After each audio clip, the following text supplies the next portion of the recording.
आज ही Doubtnut app download करें। Doubtnut पर होगा अब आपके सभी मैथ्स, केमिस्ट्री, फिजिक्स और बायोलॉजी डाउट्स का सफाया। बस अपने क्वेश्चन की फोटो खींचो, उसे क्रॉप करो और तुरंत वीडियो सोल्यूशन पाओ। Download now.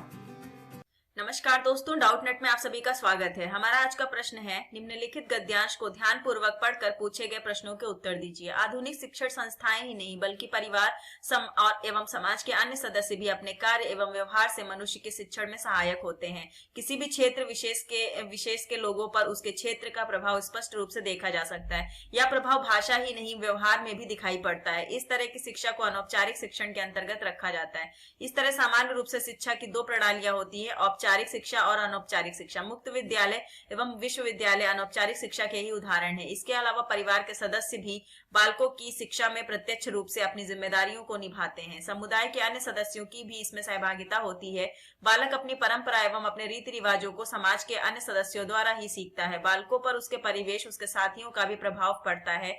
गलत संगति में बालकों के गलत आदतों का विकास अथवा आपराधिक प्रवृत्तियों में लिप्त हो जाना इसका उदाहरण है। औपचारिक शिक्षा में शिक्षण का स्थान सुनिश्चित होता है, जबकि अनौपचारिक शिक्षा में ऐसा नहीं होता। औपचारिक शिक्षा में प्रवेश के लिए आयु सीमा निर्धारित होती है, जबकि अनौपचारिक शिक्षा में ऐसी कोई बाध्यता नहीं होती है। अनौपचारिक शिक्षा के द्वारा शिक्षा से वंचित समाज के पिछड़े लोगों एवं प्रौढ़ों को शिक्षित करने में सहायता मिलती है। अनौपचारिक शिक्षा में औपचारिक शिक्षा जैसे कठोर नियम नहीं होते, ये अत्यधिक लचीले होते हैं। अनौपचारिक शिक्षा के जरिए औपचारिक शिक्षा से वंचित समाज के पिछड़े लोगों को शिक्षित करने में सहायता मिलती है।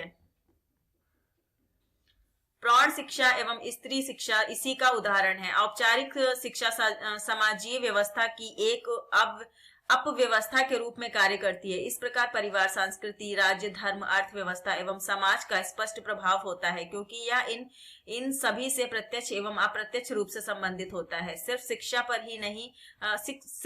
पर ही समाज का प्रभाव नहीं होता, बल्कि शिक्षा भी समाज को प्रत्यक्ष और अप्रत्यक्ष रूप से प्रभावित करती है। शिक्षा के परिणाम स्वरूप ही भारत में स्त्रियों की स्थिति में सुधार हुआ है। शहरीकरण, सामाजिक स्थितियों में बदलाव, संयुक्त परिवारों का एकल परिवारों के रूप में विभाजन, ये सभी शिक्षा का समाज पर प्रभाव स्पष्ट करते हैं। अब दोस्तों, यहाँ से आपको प्रश्न पूछा जा रहा है, मानव किसकी सहायता से शिक्षा प्राप्त करता है। आपको आपके चार विकल्प दे रखे हैं। आपका का विकल्प दे रखा है स्कूल, आपका खा विकल्प दे रखा है समाज, आपका गा विकल्प दे रखा है परिवार और घा विकल्प दे रखा है ये सभी।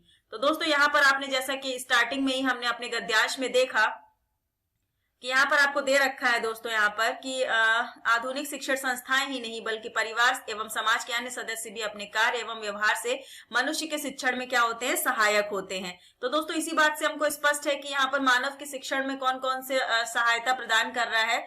तो मानव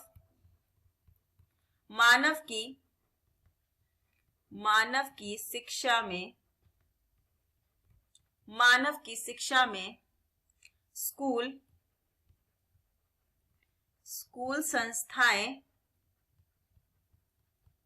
संस्थाएं, समाज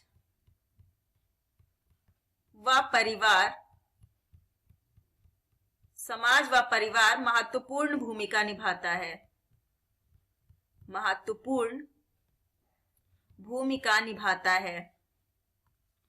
महत्वपूर्ण क्या करता है, भूमिका निभाता है।